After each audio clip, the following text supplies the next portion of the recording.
দ্বাদশ জাতীয় সংসদ নির্বাচনের আগ মুহূর্তে নির্বাচন কমিশনের নিবন্ধনের তালিকা থেকে বাদ পড়ে নুরুল হক নূরের রাজনৈতিক দল বাংলাদেশ গণ অধিকার পরিষদ। সে সময় নতুন রাজনৈতিক দল হিসাবে নিবন্ধন না পাওয়ায় অনেকটা ক্ষুব্ধ হয়েছিলেন দলটির সভাপতি নুরুল হক নূর।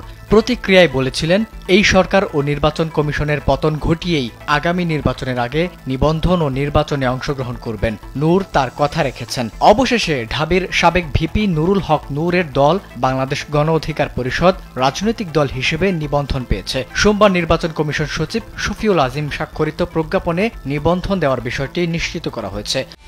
একমাত্র ওয়ালটন এসি দিচ্ছে 1 বছরের রিপ্লেসমেন্ট গ্যারান্টি এবং কম্প্রেসরের 10 বছরের গ্যারান্টি। প্রজ্ঞাপনে ইসি জানায়, গণ অধিকার পরিষদকে পুনরাদেশ না দেওয়া পর্যন্ত বাংলাদেশ নির্বাচন কমিশন রাজনৈতিক দল হিসেবে নিবন্ধন করেছে। দলটির জন্য ট্রাক প্রতীক সংরক্ষণ করা হয়েছে। এর আগে সংগঠনের সাধারণ সম্পাদক মোহাম্মদ রাশেদ খানের নেতৃত্বে একটি প্রতিনিধি দল নির্বাচন কমিশনে যায়। রাজনৈতিক দল হিসেবে নিবন্ধনের আবেদন পুনর্বিবেচনা করার অনুরোধ করেন নূর।